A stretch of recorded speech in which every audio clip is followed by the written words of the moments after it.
ये फैसला निराशाजनक है और उन लाखों युवाओं की उम्मीद पर पानी है।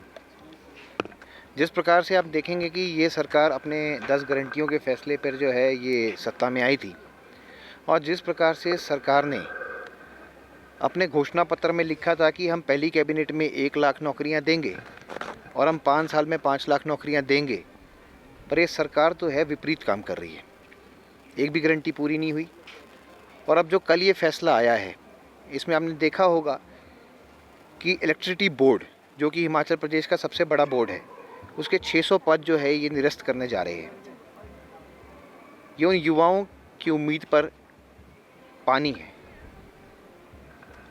जो फैसला है उसके अंदर साफ लिखा गया है कि 29% जो है वो पद समाप्त किए जाएंगे, जिसका अगर कुल जोड़ देखा जाए तो वो 7,300 से अधिक है।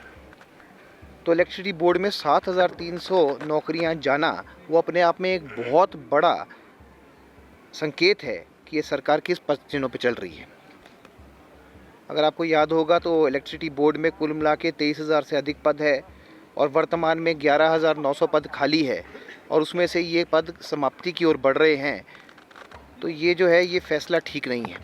ये सरकार जो है ये निश्चित रूप से कर्मचारी विरोधी है, युवा विरोधी है, महिला विरोधी, किसान विरोधी और हर वर्ग की विरोधी सरकार है। हम आपको याद दिलाना चाहेंगे कि कोविड का वो समय था जब हम अपने घरों में बंद हो गए थे, तो कोविड वॉरियर्स एंड आउटसोर्स के जो लोग हैं उन्होंने ही जनता की सेवा करी थी। और जैसी ये सरकार सत्ता में आई तो 10,000 पद जो है आउटसोर्स के उनको ख़त्म कर दिया, निरस्त कर दिया। वो लोग जो है वो सड़कों पर आ गए।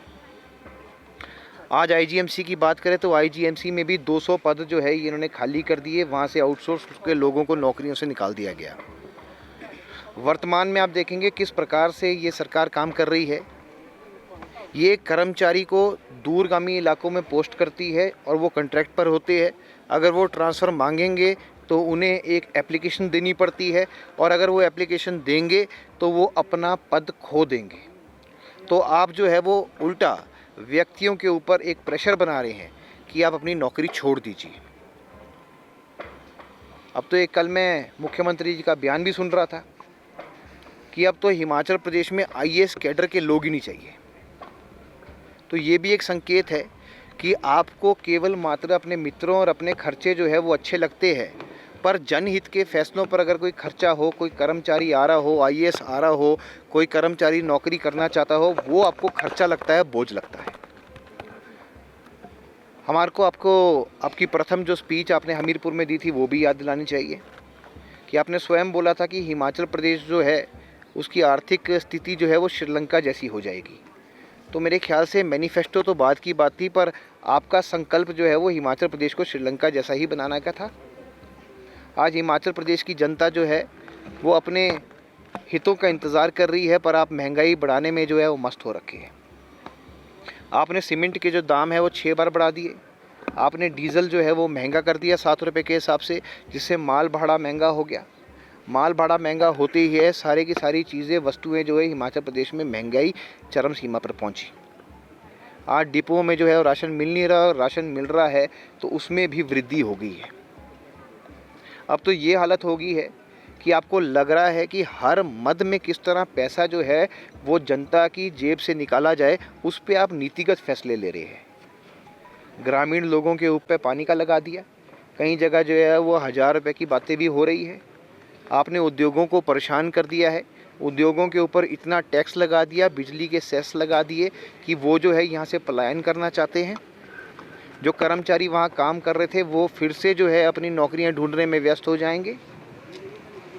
आपने ये हालत कर दी है कि अब ग्रामीण क्षेत्र में जो कॉम्प्लेक्सेस है आप उसके ऊपर भी टैक्स लगाने की बात कर रहे हैं, और अगले वित्त वर्ष से वो टैक्स लग भी जाएगा।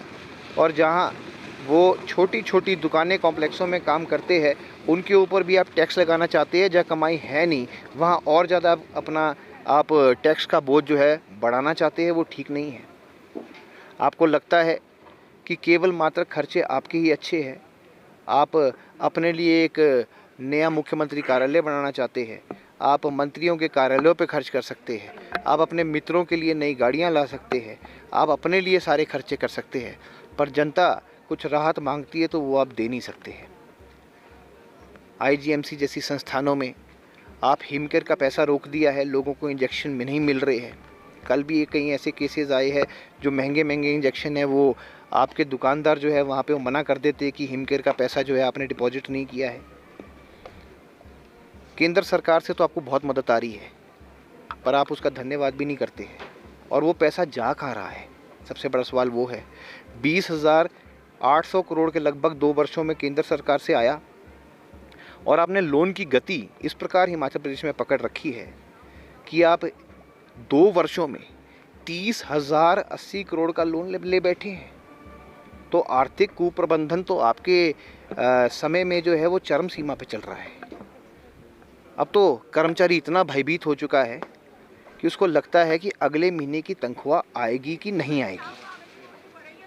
आप पेंशन की बात करते हैं, लोगों को ओपीएस मिल ही नहीं रहा है।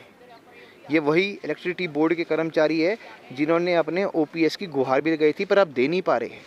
और अब तो लोग सोच रहे हैं कि अब तो यूनाइटेड पेंशन स्कीम आ गई है सेंट्रल गवर्नमेंट की, शायद वो ही अच्छी थी कि कम से कम कुछ मिलता तो था। आप तो यहाँ अपने सारे खजाने खाली कर देंगे और हिमाचल प्रदेश में ऐसा ना हो कि आपके सारी सरकार के चक्के जो है वो जाम हो जाए।